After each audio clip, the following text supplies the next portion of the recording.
बिस्मिल्लाहिर्रहमानिर्रहीम। अस्सलाम वालेकुम। 8th semester, subject managerial economics, topic return to scale. हमने प्रीवियस लेक्चर में मल्टीपल या optimal level of multiple inputs discuss किया था। इसके बाद हमारे पास रिटर्न टू स्केल है और इसके बाद एक और टॉपिक है, देन ये चैप्टर कंप्लीट हो जाएगा। रिटर्न टू स्केल हम एक्सप्लेन किस तरह कर सकते हैं, जो हम इंक्रीज इन ऑल इनपुट्स जब आता है उससे अगर आउटपुट में चेंज आता है तो वो रिटर्न टू स्केल कहलाता है। वो अगर वो कांस्टेंट हो, इंक्रीजिंग हो और डिक्रीजिंग हो, लेकिन जो इंक्रीज इन ऑल इनपुट्स की वजह से आउटपुट पे जो इफ़ेक्ट आता है, रिस्पॉन्स आउटपुट जो दे रहा है, तो वो क्या रिटर्न टू स्केल कहलाता है। अब फिर 3 टाइप्स हैं of return to scale. The first one is increasing return to scale. अब इंक्रीजिंग रिटर्न टू स्केल का मतलब क्या है? जब हमारे पास आउटपुट इंक्रीज़ होता है लार्ज या लार्ज अमाउंट से, देन जो कि हम इनपुट इंक्रीज़ करते हैं उससे अगर ज़्यादा पे ज़्यादा इंक्रीज़ हो जाता है, देन वो इंक्रीजिंग रिटर्न होता है। अब इनपुट इंक्रीज़ अगर हम एक प्रोपोर्शनेट से करते हैं लेकिन उस प्रोपोर्शनेट से ज़्यादा आउटपुट चेंज हो जाता है, तो वो क्या हमारे पास इंक्रीजिंग रिटर्न टू स्केल है। The second one constant return to scale.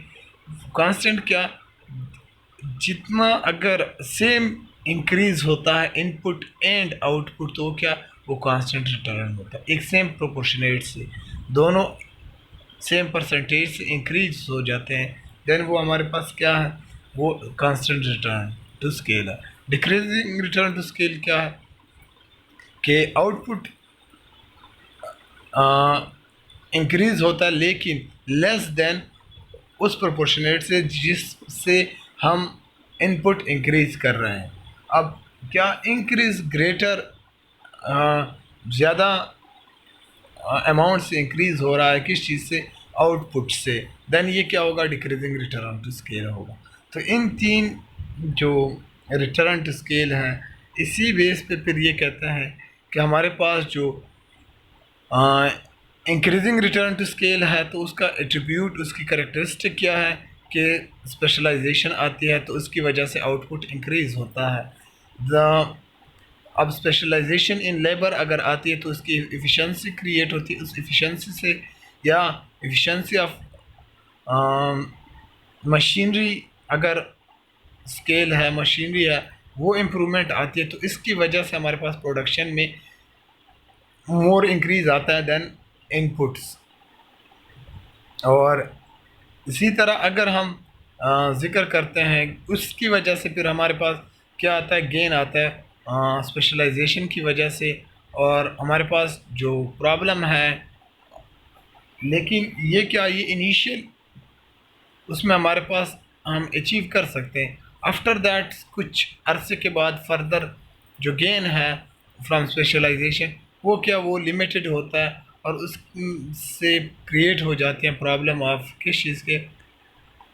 Coordination problem आता है, जो कि फिर हम ज़्यादा अरसे तक उसका जो स्पेशलाइजेशन आई जिसकी वजह से इंक्रीज़ आया, मोर इंक्रीज़ आया दैन इनपुट्स, तो वो हम ज़्यादा लॉन्ग टर्म के लिए नहीं कर सकते।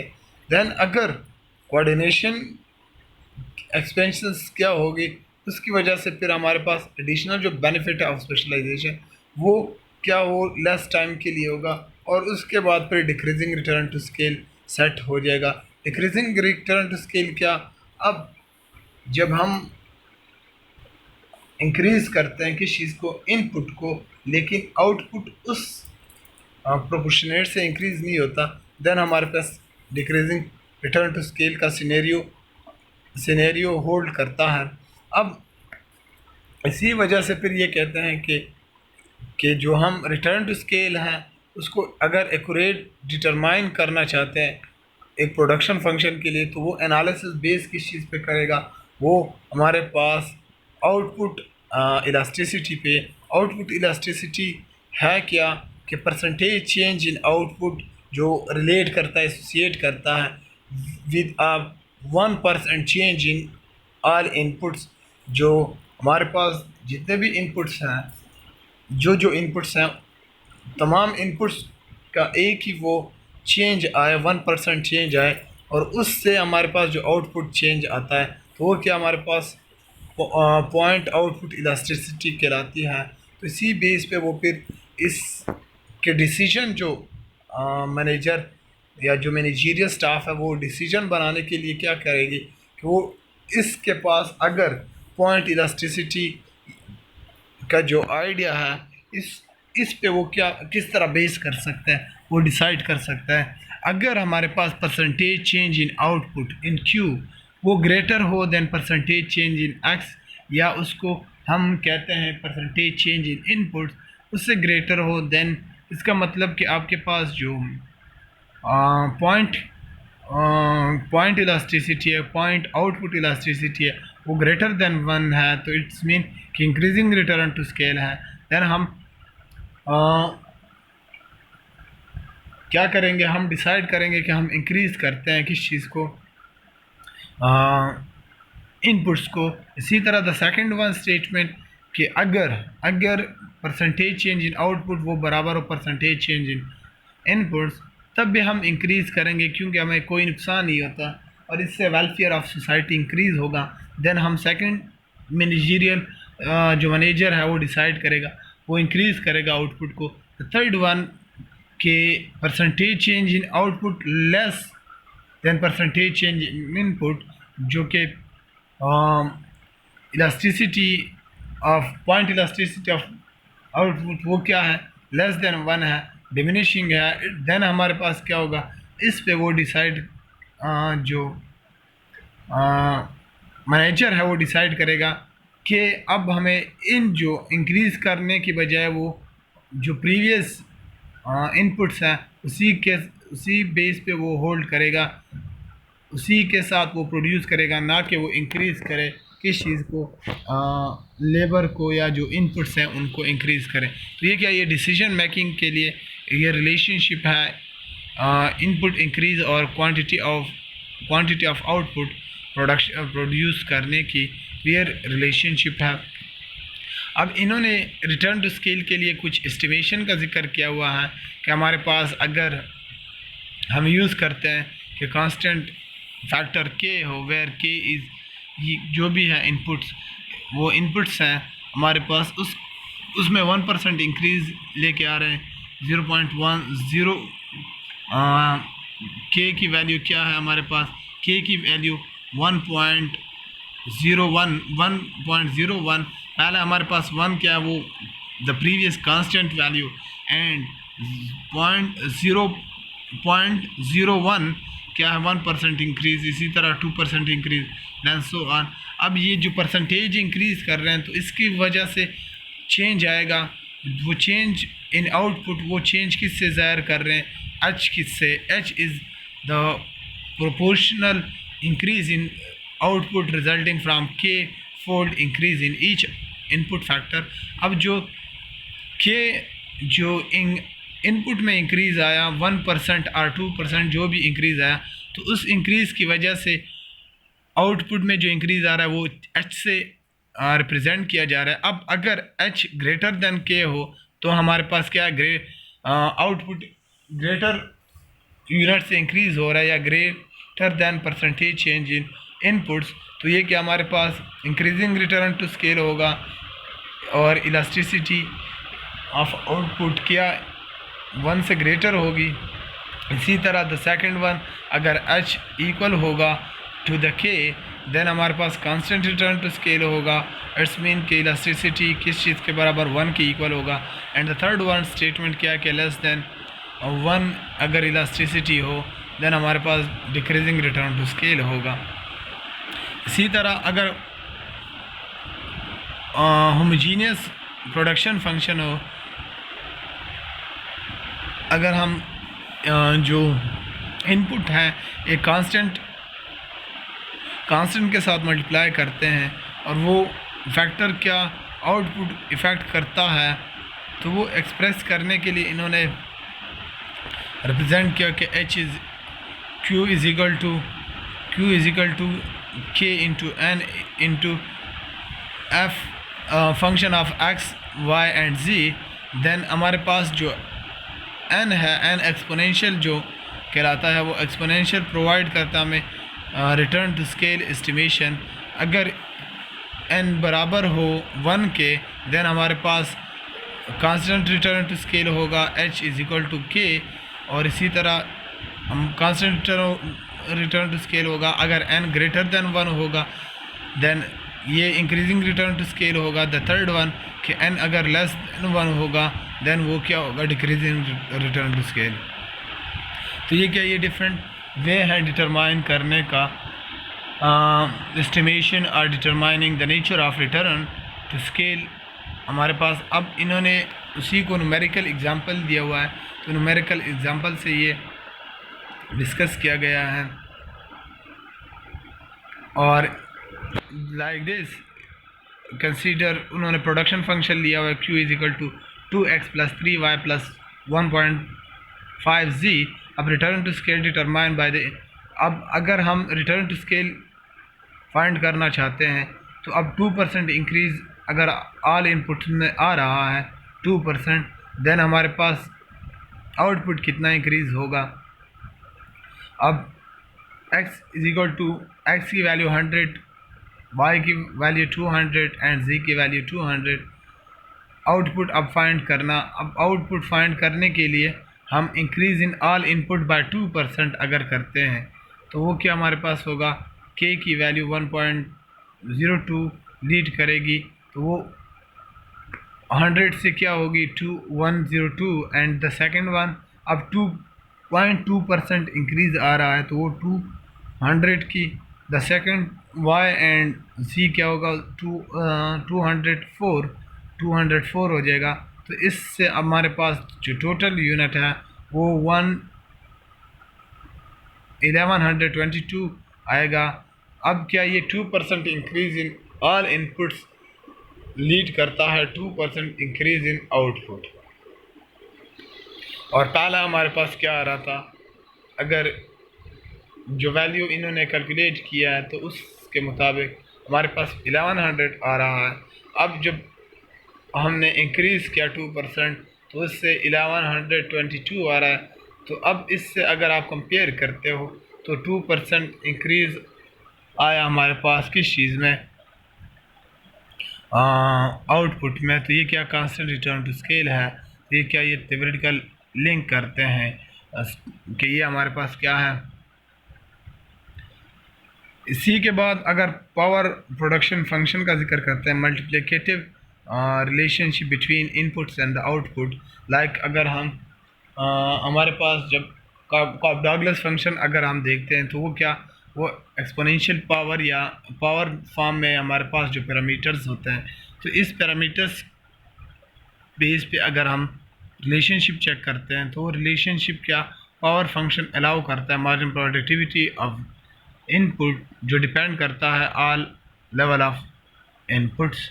तो ये क्या हमारे पास डिपेंडेंसी क्या है कि फिर हमने प्रीवियस जो डिस्कस किया, अब उनको फिर लीनियर बनाने के लिए हमने अगर ये फंक्शन में देखता हूँ लाइक द अबाउ दिस कि q is equal to B naught into x की पावर b1 इंटू एक्स की पावर b2।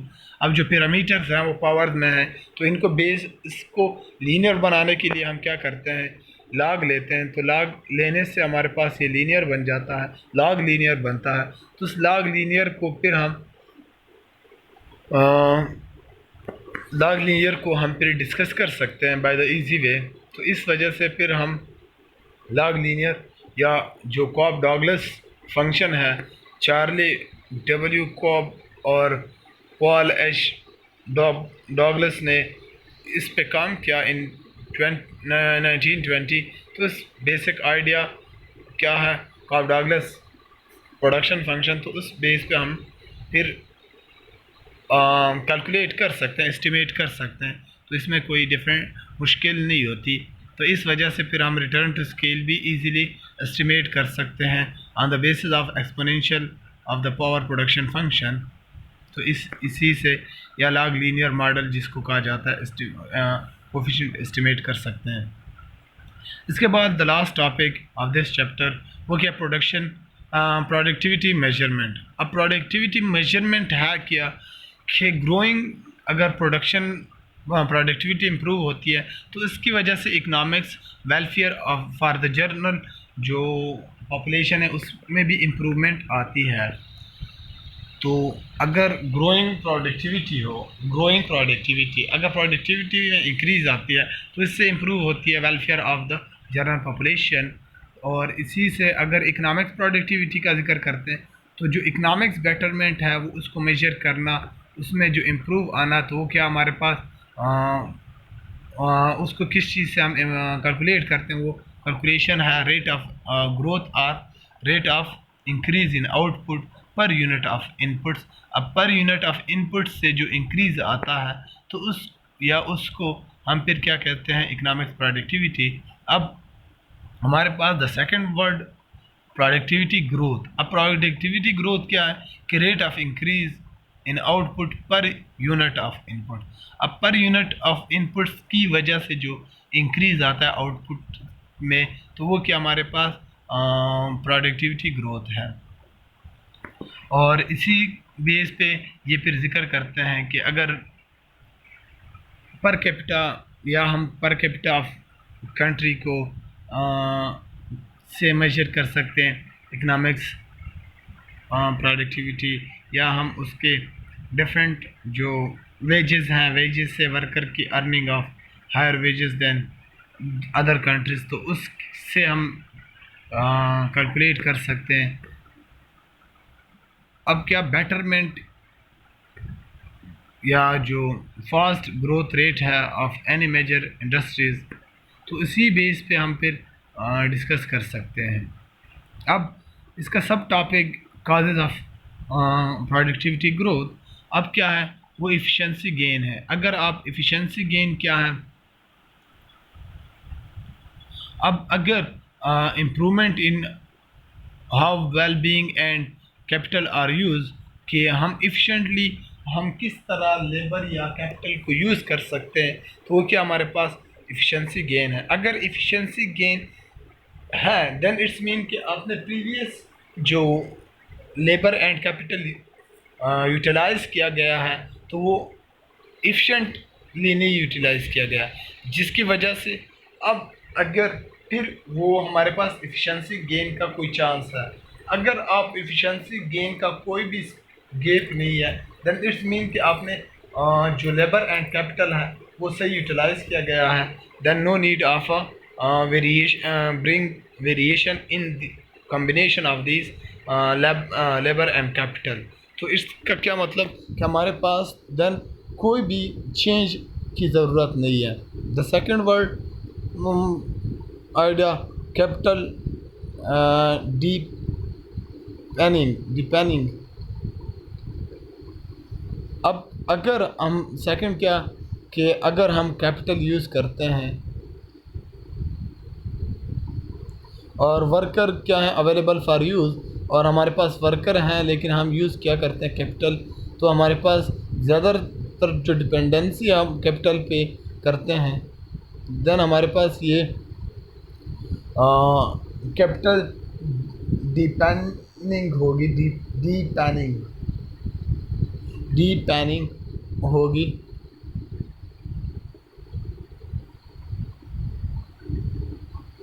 हमारे पास वर्कर की बजाय हम यूज़ कर सकेंगे कैपिटल, तो ये क्या कैपिटल। अब ये कैपिटल डिपेंडिंग होगी।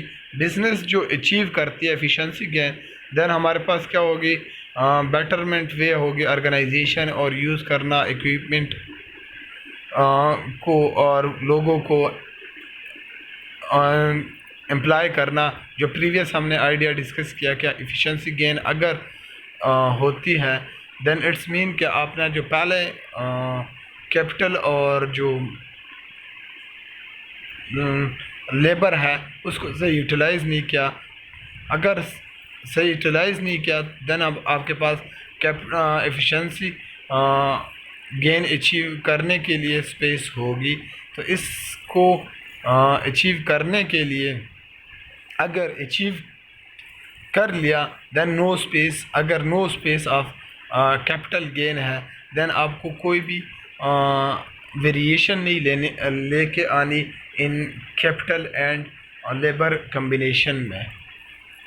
तो इसकी वजह से हमारे पास क्या होगा, देन हम जो डिपेंडेंसी है वो अगर आप मशीनरी पे डिपेंड करते हो या कैपिटल पे डिपेंड करते हो या लेबर पे, लेकिन जो असल डिपेंडेंसी है वो किस चीज़ पे है, अगर हम डिपेंड करते हैं वो कैपिटल या वो डिपेंड किस चीज़ पे, एफिशिएंसी गेन। अगर एफिशिएंसी गेन ना रहे देन हमारे पास वो क्या होगा, वो पॉइंट हमारे पास हम जो डिपेंड कर रहे हैं वो चाहे लेबर पे है या कैपिटल पे, लेकिन हमारे पास एफिशिएंसी गेन ना रहे। अगर एफिशिएंसी गेन रहती है चाहे वो कैपिटल की यूज़ करने की ज़रूरत हो या लेबर की, देन हम क्या करेंगे, इन्वेस्ट करेंगे बेटर और मोर मशीनरी या इक्विपमेंट टू अचीव द किस चीज़ को कि हम मोर आउटपुट अचीव करें for achieve the efficiency gain, और उस एफिशिएंसी गेन को अचीव कर लें। अब इसी तरह इन्होंने एक और वर्ड यूज़ किया, the economics gain. Economics gain क्या है, हम इकनॉमिक्स गेन हम अचीव कर सकते हैं या हम पहुंच सकते हैं किस चीज़ तक, उस तक इकना प्रोडक्टिविटी